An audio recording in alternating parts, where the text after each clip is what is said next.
इस सदन में जब हम शपथ लिए थे, संविधान की शपथ लिए थे और सत्य निष्ठा से प्रतिज्ञान किए थे कि भारत की प्रभुता और अखंडता को अक्षुण्ण रखेंगे और कर्तव्यों का श्रद्धापूर्वक निर्वहन करेंगे, पर हमारे विपक्ष के लोग हैं जो विदेशी तंत्रों से हाथ मिला करके बार बार भारत की प्रभुता और अखंडता पर चोट करते हैं। एक तरफ जहां मोदी जी की कार्यकाल में एफडीआई बढ़ा है, जो फॉरेन डायरेक्ट इन्वेस्टमेंट है, वहीं पे इतने ही वर्षों में कांग्रेस का एसडीआई जरूर बढ़ गया। अब एस उसमें क्या है, उसका नाम लेंगे तो हल्ला हंगामा हो जाएगा, इसीलिए आप लोग खुद ही समझ जाइएगा।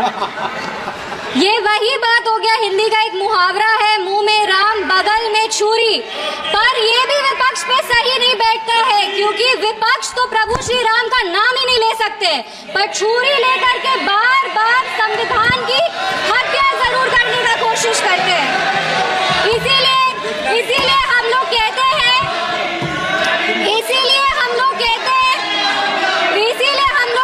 कि संविधान नेता के हाथ में नहीं, संविधान नेता के दिल में होना चाहिए।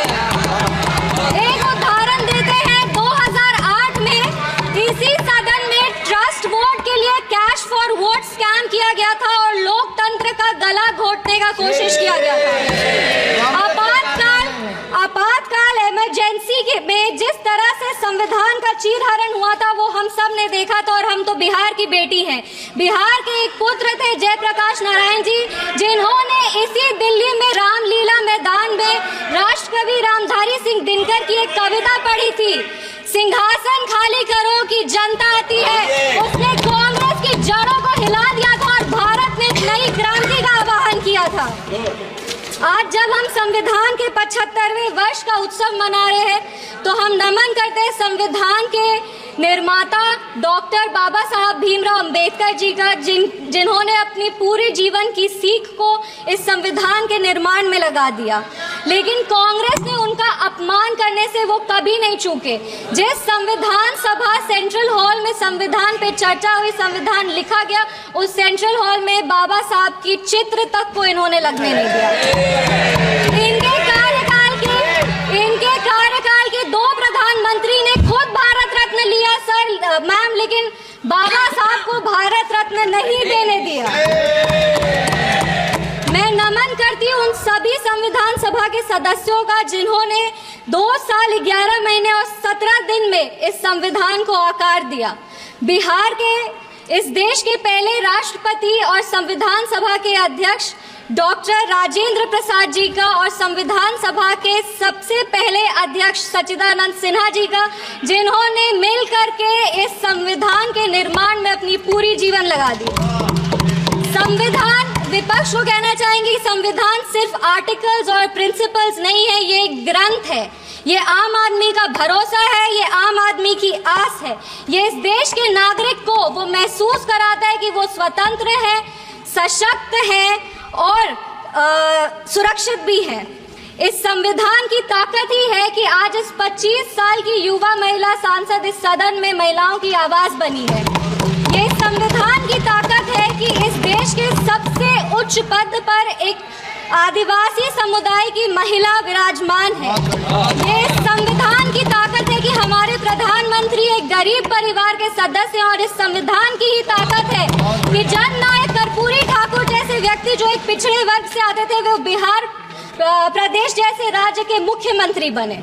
पर अब जब बिहार की बात कर रहे हैं, तो हम जरूर इस सदन के संज्ञान में लाएंगे कि विपक्ष दल का एक शासन आया था जब बिहार में जंगल राज आ गया था। उस जंगल राज में हर वो कार्य हुआ जो संविधान का उल्लंघन था, संविधान के निर्माताओं के विचारों का उल्लंघन था। बिहार उस समय दंगों और अपहरण का गढ़ बन गया था। हम आभार व्यक्त करेंगे हमारे यशस्वी प्रधानमंत्री श्री नरेंद्र मोदी जी का, हमारे माननीय मुख्यमंत्री श्री नीतीश कुमार जी का और हमारे पार्टी के राष्ट्रीय अध्यक्ष श्री चिराग पासवान जी का, जिनके अथक प्रयासों की वजह से आज संविधान के उसूल बिहार में कायम है।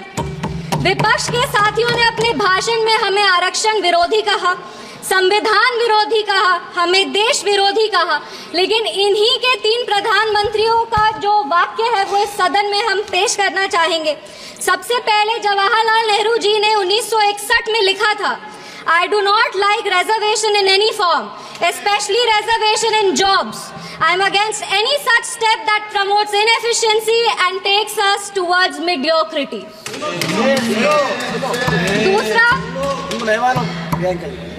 दूसरा इंदिरा गांधी जी ने, नीरज चौधरी जी की एक किताब थी हाउ प्राइम मिनिस्टर डिसाइड्स, उसमें उन्होंने कहा था अपने तब के लॉ मिनिस्टर शिवशंकर जी को कि एक ऐसा ATR तैयार कीजिए कि सांप भी मर जाए और लाठी भी न टूटे। ये मंडल कमीशन के रिपोर्ट पे उन्होंने कहा था। तीसरी राजीव गांधी जी ने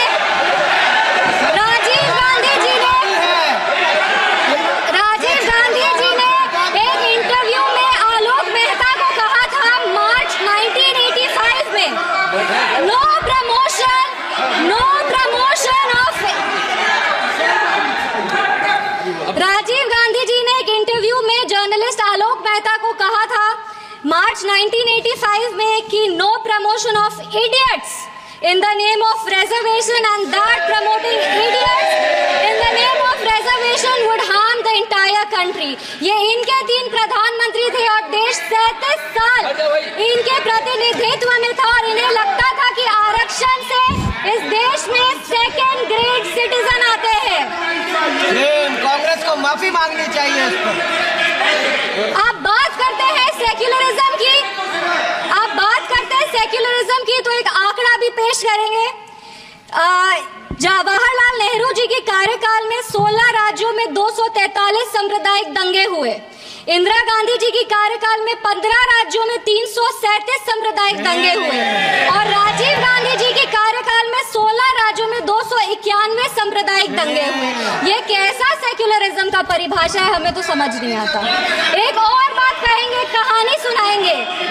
1984 में जब सिख रायट हो रहा था, 1984 में जब सिख रायट हो रहा था तो एक सिख समुदाय के व्यक्ति एक दलित नेता के घर में रक्षा पाने के लिए गए थे, एक पनाह मांगने गए थे। उस दलित नेता के घर को जला दिया गया था। वो दलित नेता कोई और नहीं, हमारे पार्टी के संस्थापक श्रद्धेय रामविलास पासवान जी थे, जिनके घर को 1984 में जला दिया गया था।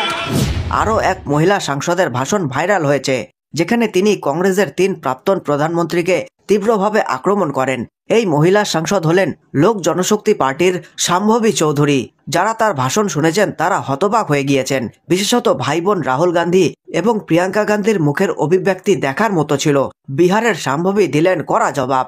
সমস্তিপুর থেকে লোক জনশক্তি পার্টির সাংসদ শাম্ভবী চৌধুরী গতকাল সংসদে বিস্ফোরণ ভাষণ দেন, যার ভিডিও সোশ্যাল মিডিয়ায় ভাইরাল হয়েছে। তার ভাষণে শাম্ভবী কংগ্রেস ও প্রিয়াঙ্কা গান্ধীকে তীব্র আক্রমণ করেন এবং ইতিহাসের পাতা পর্যন্ত উল্টে দেন। শাম্ভবী চৌধুরী তার ভাষণে বলেন, বিরোধীরা তাদের বক্তব্যে আমাদেরকে সংরক্ষণ বিরোধী, সংবিধান বিরোধী, দেশ বিরোধী বলে অভিহিত করেছে, কিন্তু আমরা তাদের 3 প্রধানমন্ত্রীর বক্তব্য সংসদের সামনে রাখতে চাই। এরপর তিনি জওহরলাল নেহরু, ইন্দিরা গান্ধী এবং রাজীব গান্ধীর কিছু বক্তব্য উপস্থাপন করেন।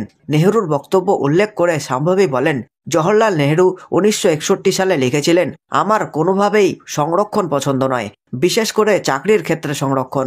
ইন্দিরা গান্ধী প্রসঙ্গে তিনি বলেন, Indira Gandhi how prime minister decide বইতে তৎকালীন আইনমন্ত্রীর কাছে মন্ডল কমিশনের রিপোর্ট প্রকাশ করেছিলেন, একটি এমন ATR তৈরি করুন যাতে সাপও মরে আবার লাঠিও না ভাঙে।